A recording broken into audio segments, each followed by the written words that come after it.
Hello everyone, welcome to the SMITE Comprehensive Guide to ADC. This is the Heimdallr uh, episode. This was requested by, and I apologize if I get the name wrong here. Well, if I, not that I get the name wrong if I mispronounce it, but Diego Vargas Salas, I'm not really sure. If I got that wrong, I apologize, but this is requested by them. Now, obviously, most characters in Smite are pretty unique. The unique thing about Heimdallr is actually very specifically two things. First, and more importantly, is Bifrost Bridge, which is essentially where you place two crystals at different locations, and you can travel between them instantaneously. The farther apart they are, the longer it takes to activate the teleport, and the longer that teleport's on cooldown. So it's not flawless as a system, but it is useful enough where he actually can theoretically be very effective in the solo role with this. One of the few hunters I'm comfortable taking into the solo lane role, although we're doing ADC today. And the other thing is that his crits do only 70% of their bonus crit damage, which is fairly problematic because crits only do like 30 or 40% increased damage in the first place. I can't remember how much it is currently because they keep changing it, but yeah, so 70% of that 30% or so increased damage obviously isn't that great, so you're really not looking to build crits with him because it just often isn't worth it. You actually have to build Deathbringer to even bring his crits to the standard level, so to speak, and even then it's not quite the same. So, generally speaking, my starter item on him is Death's Toll. There are a couple of reasons for this. One is, if you didn't know, Heimdallr actually has an AoE on his first two throws out of three. So, throws 1 and 2 are AoEs, throw 3 is not. Because his first two throws in a 3-throw chain are AoEs, Death's Toll heals a lot with him in the laning phase. And then in the late game, you can either evolve that into Death's Embrace, which I believe it's Death's Embrace is the one that heals you by a percentage of your health and mana when you hit people with your auto attacks, or you can use Death's Temper. Death's Embrace, yeah. So it depends on whether or not you're ahead or behind is which one you pick there. Either way, it's very useful. Now, in this particular circumstance, because of the team composition, we're going to want beads. We're also going to go ahead and grab some healing potions here.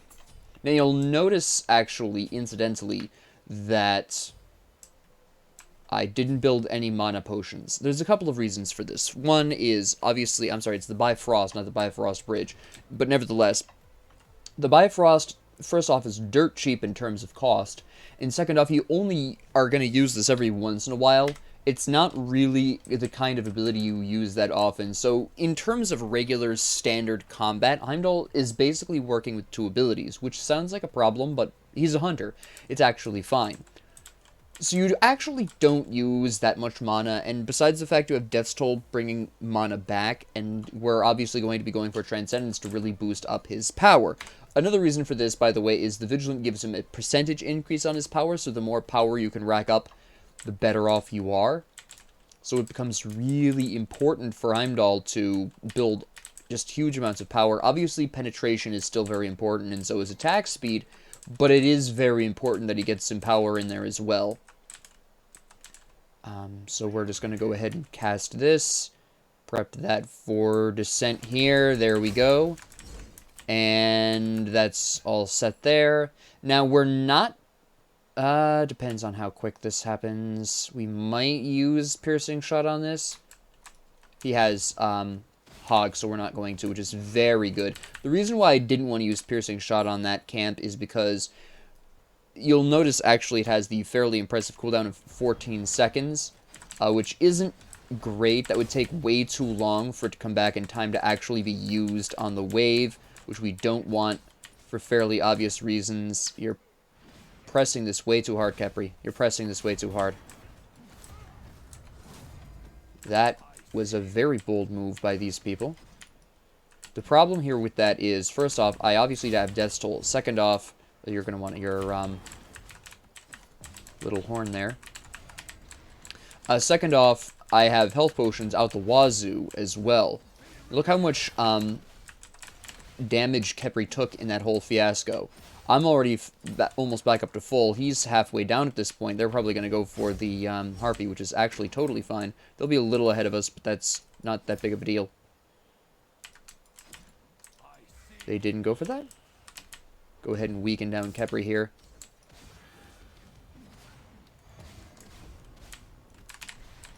That's fine. I'm not too concerned about my poke. I'm going to be getting that back from Death Toll. You can actually see the multiple hits of Death Toll really taking effect there. Being very useful. I did clip him good. We're just trying to poke out Khepri at this point. Trying to keep him low, which will prevent him from... When he hits level 3, that'll really make him think twice about abducting me. Or Ymir, for that matter.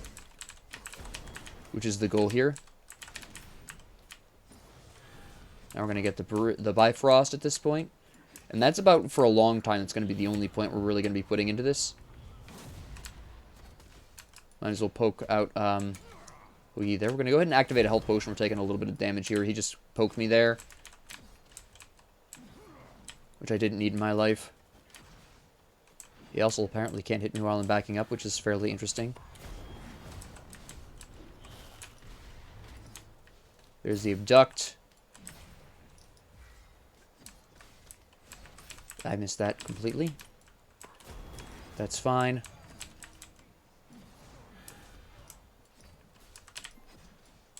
We need to ward this just in case the enemy Circuit comes popping over, because that's a very distinct possibility.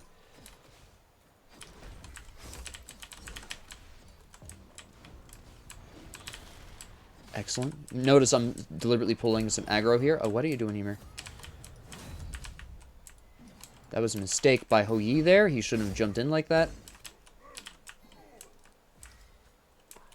Let's actually go for this.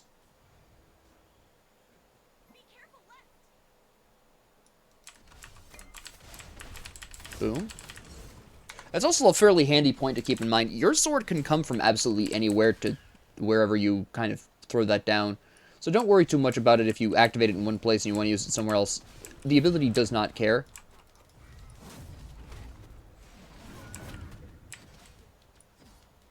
We're trying to kill Huyi here because that's actually the smarter move, because Khepri is tanky enough where he probably had... Well, let me rephrase that. Khepri had a better chance of getting out of that because he's tanky, whereas Huyi is not tanky and does not stand as good of a chance of getting out of that situation.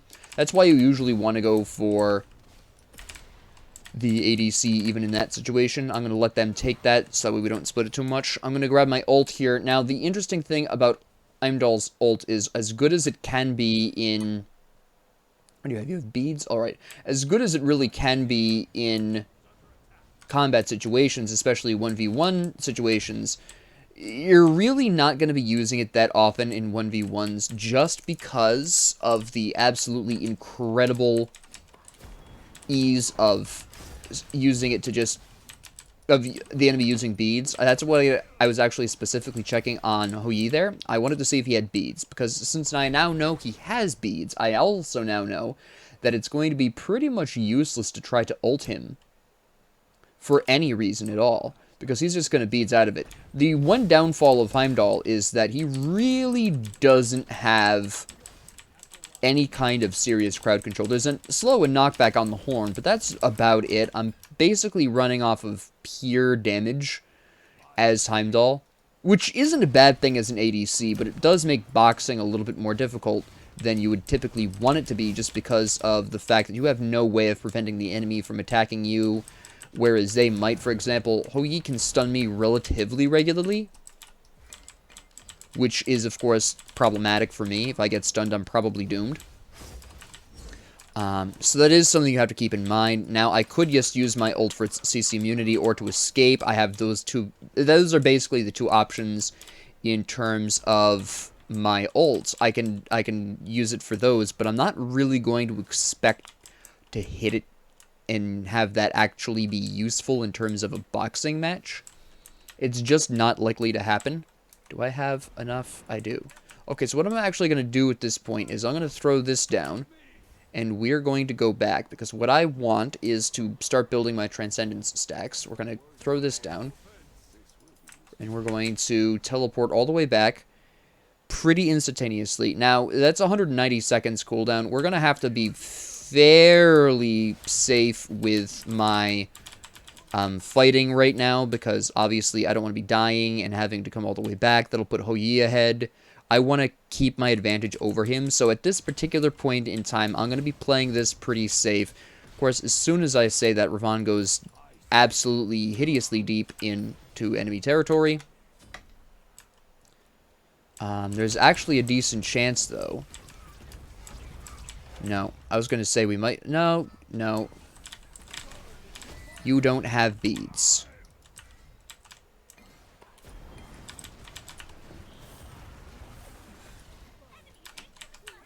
Got rid of that.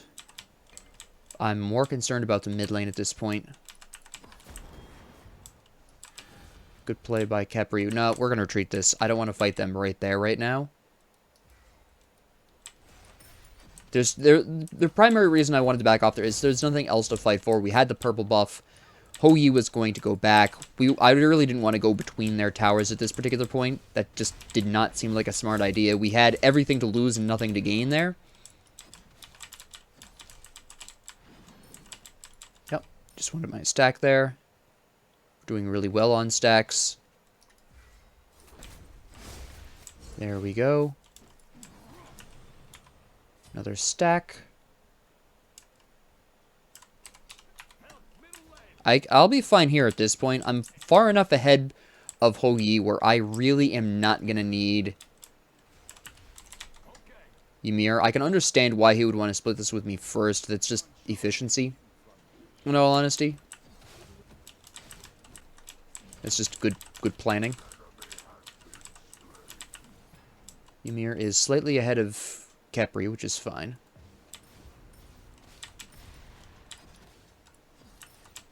Get rid of you. Now, at this point, I'm just going to be trying to keep ahead. I have 60 seconds left on my Bifrost, so that's good. I'm just going to poke him out here. I'm not surprised he backed off, but I'm actually not looking to press that.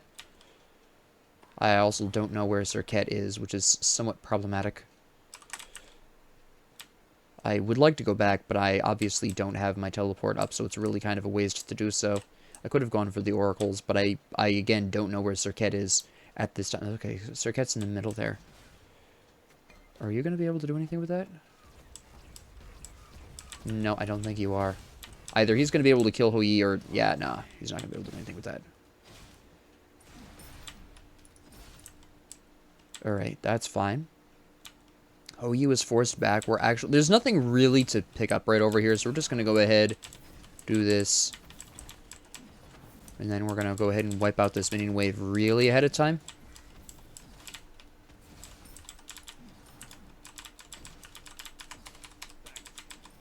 And then... Okay, there he is. He came back awfully fast. Hello. And this is where we use our ult to get out of there. That was an ugly situation that I wanted nothing to do with. At this particular point, I'm going to go back. I'm just going to use my teleport to come back. It's not really going to be an issue. We're going to pick up... What do I want next? Probably Aussie for the lifesteal. That'll help keep me where I need to be. There we go. And I grabbed some wards too, because at this point I am expecting that I'll be a popular target for Serket at this point. I am very ahead of Hou Yi, and if she's going to... If Hou Yi is going to have any shot at making an impact late game, they're going to need to kill me at some point. I'm pretty sure he doesn't have his ult, but he does have a stun. Let me just steal that from you really quick. I'm not sure... Alright, this is... potentially problematic. Okay, good. He missed that, which was pretty huge. That's pretty important for me. I'm going to go ahead and clear the wave. The reason why I want to clear the wave is because I clear the wave faster than he does. So that gives me an advantage that he's not going to be able to match. He already used his ricochet, though. I can't chase that. Oh, wait, he actually didn't back up as much as I thought he would. I was hoping that would hit him. At this point, I'm fairly aggressively dominating Hou Yi, in all honesty. That might change. Again, I am probably going to be targeted by Circuit at some point here. How is she doing? Did she just die the once? She's died 3 times. Alright, never mind. Ravon is obviously kicking her 12 ways to Sunday. He's going for the purple buff, which is fine. I'll go for this, I guess. The only reason I'm going for this is because I can see Circuit in mid lane there, and I had Ravon over here, so I knew I wasn't in any kind of particular danger. That's why I went for that. It was fairly safe overall. I have my full stacks. I'm going to go for my purple buff. Now, I could theoretically, if I really wanted to, start rotating using Bifrost. That is theoretically possible. At this particular point in time, I'm not sure I need to. They're fairly ahead. I'm actually going to solo this really quick. Now, what does Hou-Yi have? Oh, he's got Transcendence as well, but he's got Lifesteal, so that's what he's going to be banking on early on, I think. He's going to aggress on me. I can already see this in his eyes. Yep. I am going to just make the assumption that I won't be able to ult him.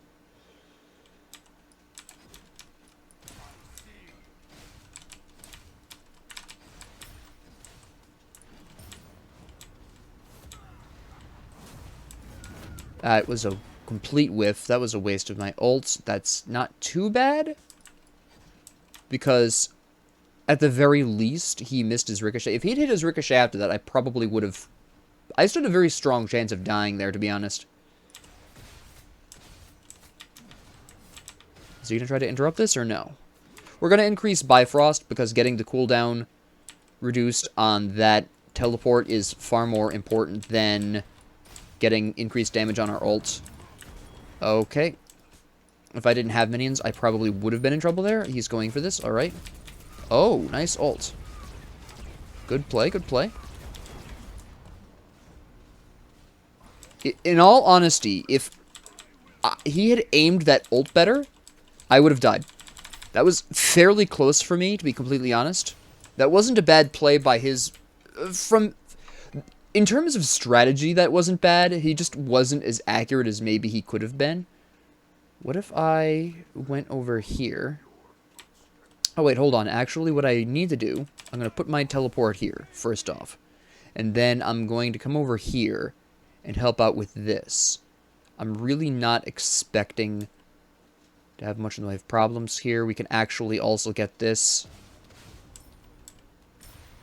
cleared, because now that wave will push forward. I don't think we actually need to be here, to be honest. So we're going to actually back. Hold on. That's a scary looking... Yeah, we're not going to do that. That's Kepri right there. That's just not good. Hold on. Before we teleport, I want to grab Aussie. And I would like to pick up... probably Dominance at this point, because I do want, at this particular point in time, I would very much like to take towers. I'm going to have to start thinking about that pretty soon. I could do Executioner, but that's obviously not going to help me with structures. Now notice that I was able to rotate to mid without any kind of problem, come back pretty quick. Not really going to be an issue there. That was nice and quick. Everything's lovely. I was hoping to participate in that team fight that was happening at the time, but obviously I was too late for that. I'm not sure where... There he is. I was going to say, where is Hou-Yi? Yeah, if he hits a stun, I'm in some trouble. Okay, he did grab that. I should have probably checked. Yeah, he's got it around him. Silly me. He knows I don't want to fight him unless I have the minion advantage, but...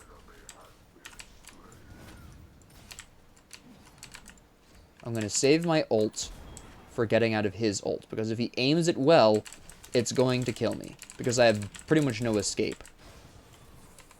Alright, good.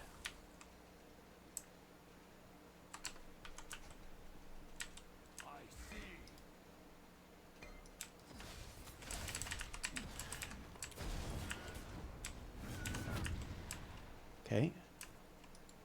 Grab this really quick. He's spending too much time trying to poke me out at this point, honestly. If he'd ricocheted that correctly, that could have been really painful. I've been wondering if he would be able to try that, but he has not been able to hit that.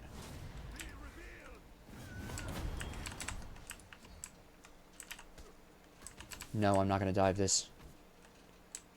That's exactly what he wants. Again, he could stun me. He had the mark on me, so I wanted to play that pretty carefully.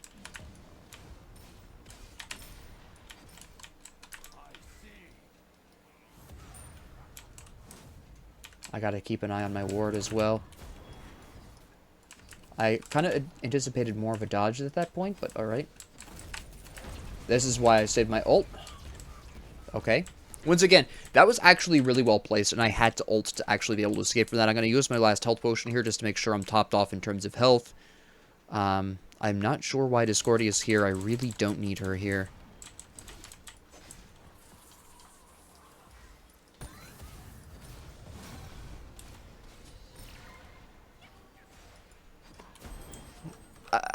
Yes, it was nice and all for her to come over here, but I honestly, that was not really strictly necessary, to be honest.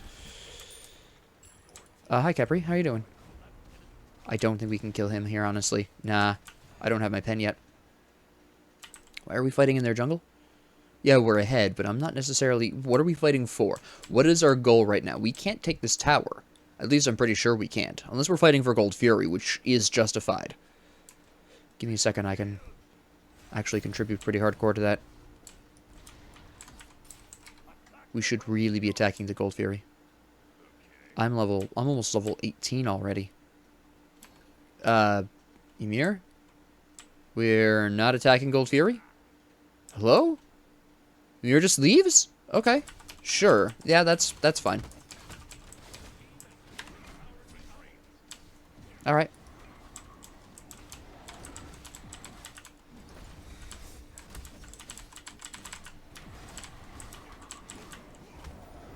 That was... I'm not sure why Ymir left that. There was no reason for Ymir to leave that. Okay. So at this particular point, we're going to grab our dominance. We're going to start taking some towers pretty hard at this point. Hardcore. Actually, let's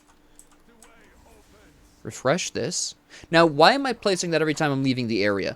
Primarily because if I had not done so, then the fountain would have connected to whatever I had just put down, which isn't necessarily what I want. I might go back to the fountain and teleport to that, but I might not. It really depends. But I'd like to place it down just in case. It's only 40 mana, so it's not really that big of a deal. Good play by Kepri.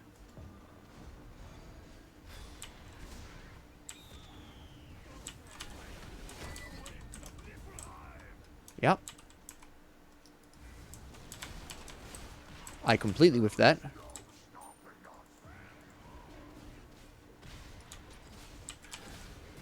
Oh, good play, good play. He played that really well.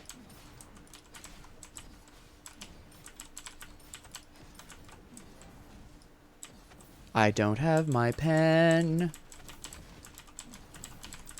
Not that I'm gonna need it. At least for this.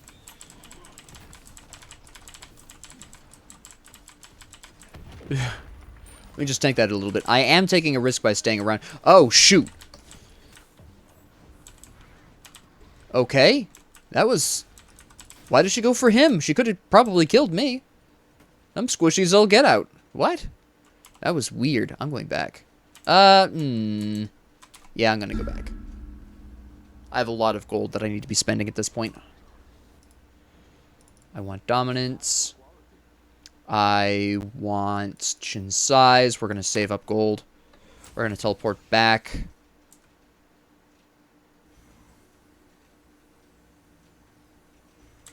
Almost perfect timing. Almost perfect timing. We can throw this up. What? Phrasing was a little weird on that, but alright. There we go. And we're going to come on in here. Now, they're not doing anything particularly significant, so I'm just going to go ahead and toot my horn at these people. Alright, we only have 50 seconds on that teleport. You can see the difference that leveling that up makes on the cooldown there. But we have, of course, dominance. So we're actually going to be really tearing through this.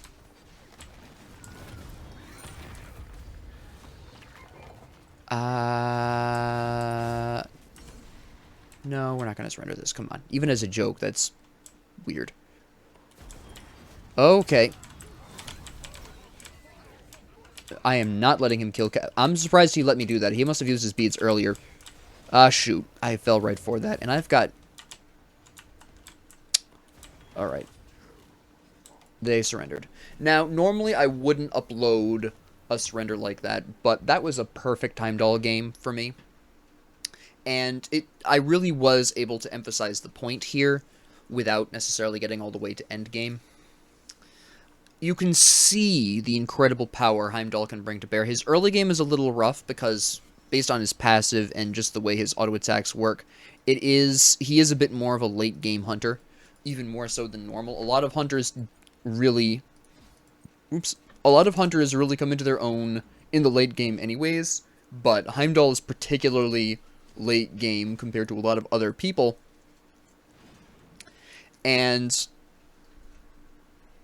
that was mostly just a matter of... it wasn't even necessarily a matchup thing. I know a lot of people are going to... A lot of old hands at the game are going to probably call this a matchup thing. It really isn't. Hou-Yi actually can beat Heimdallr if played correctly. The problem is that the Hou-Yi just wasn't using Ricochet correctly. And I can't tell... That was probably lack of experience with Hou-Yi. They understood how the ult worked. They understood, that they could probably kill me under the ult. That was actually specifically why I saved mine. And I think you're going to find a lot of the time that you're going to save your ult for an emergency escape, because Heimdallr really doesn't need the damage output from his ult. There is an argument to be made in team fights where using your ult on someone in a team fight pulls that person out of the fight, and that gives your team a brief advantage. And for that reason, Heimdallr does have a very unique contribution to team fights that no other hunter has, which is just straight out and out removing someone from the fight for, I think, 5 seconds, maybe 10, maybe 7, 5 or 7 seconds. It's a fairly significant amount of time that you pull someone out of the fight, and that gives you a 5v4 advantage if you're just opening up the fight. So his ult is really oddly utility in a way that I think a lot of people really underestimate. But the real strength of Heimdallr, and what I really used to my advantage against Hou-Yi to stay ahead of him, is the Bifrost, which does allow Heimdallr to go to Fountain, buy some items, and then almost instantaneously return to lane to continue farming, with no downside. Every time Hou-Yi died or had to back, it didn't matter. He started falling behind because I didn't have that same travel time that he had. Honestly, the only hunter... There are 2 hunters that can really effectively compete against Heimdallr, and one that can potentially beat him early game and keep ahead of him that way. The 2 hunters that can keep up with Heimdallr are Jingwei, who still falls slightly behind because she doesn't quite make it all the way, but she does a fairly decent job of that, and Apollo. These are the only 2 hunters that can keep up with Heimdallr in terms of returning to lane fast enough to actually be able to farm him at an equal level, at an equal rate. Beyond that, you've got potentially Izanami. She is the only hunter that clears faster than Heimdallr using just auto attacks. Obviously, Heimdallr's AoE autos gives him a lane clear advantage against other hunters that is only beaten by Izanami. And if Izanami can kill Heimdallr first, even though he can teleport back, that's going to give her enough of an experience and gold advantage where she can then afford to go back for a little bit. And then, even though she'll be late to lane, she won't be so late that she'll lose anything. And from there, ideally, she snowballs into a victory. But that is dependent on the concept of Heimdallr dying first in that matchup, which really depends on mostly the individual skill of the supports at that point, honestly. Unless the Izanami or the Heimdallr is particularly atrocious. Overall, Heimdallr is one of my favorite ADCs, and one day down the road I will be doing a solo lane Heimdallr conversation here on a solo lane Heimdallr episode, but he doesn't build very differently. in solo lane. You're still building Death's Toll first. You're still building Transcendence. The only real change is, are you going to go into Aussie, or are you going to go into maybe Shifter's Shield? Like, what are you using here? You would at some point build Talisman of Energy is what I typically build on him for some magic protections, but it really depends on the enemy team composition. I will talk about that in the future. We're going to not worry about really out-of-role people yet. We're still going through the people really good in the role. But that is Heimdallr. That is why he's so powerful in lane. Well, at least it's a big reason of why he's so powerful in lane is the Bifrost. The downside, which you really didn't get to see, is that the Bifrost sucks as an escape ability. Because the farther away your Bifrost crystal is, the first one, the longer it takes to teleport to it, which is why Aegis and beads are so important for Heimdallr. If he's got hard crowd control on him, the teleport stops, and if you're already almost, there, you're doomed. Basically, what you essentially are doing is, if you're expecting to go into a team fight and you're not optimistic about your chances of surviving that team fight, lay a crystal down somewhere a safe enough distance away that you would be able to escape. Usually, for instance, if there's a fight going on in one jungle, I'll throw my first Bifrost crystal in the other jungle completely. And then after that, you go into the fight, and if you start losing the fight, you throw a crystal down, you stand in the crystal, you Aegis, and beads if necessary, and then you teleport back to the crystal in the safe place, and then you just run, you head for the hills, things like that. But that is somewhat still risky, because you still have to wait that period of time for it to teleport to you, and again, if you don't have Aegis up, you could get killed still in the crystal. If you don't have beads up, you could get hard crowd controlled in the middle of that teleportation, which resets it, which is disastrous for Heimdallr. You do have to be very careful, but the idea is that Heimdallr uses the Bifrost in the laning phase to farm quickly and effectively and efficiently in a way that very few other hunters can match. And once he's got to that point, once he's really snowballed in the laning phase, then he starts participating in the team fights, as I was doing there, and just really slapping people around. And that was what I was able to accomplish here, due to, again, the Hou Yi, I think, just being inexperienced with the character. There were some opportunities Hou Yi could have killed me there, two specifically, if the Hou Yi just had more Ricochet experience. But that's Heimdallr. That is his benefits. Those are his pros and cons. Just an absolutely amazing hunter. With that being said, thank you all very much for joining me. If you liked this, please like and subscribe. If you didn't, please ignore me. And if you have any comments, questions, concerns, ideas, suggestions, or requests, please leave them down in the comment section below. And thank you all very much for joining me, and have a great 24 hours.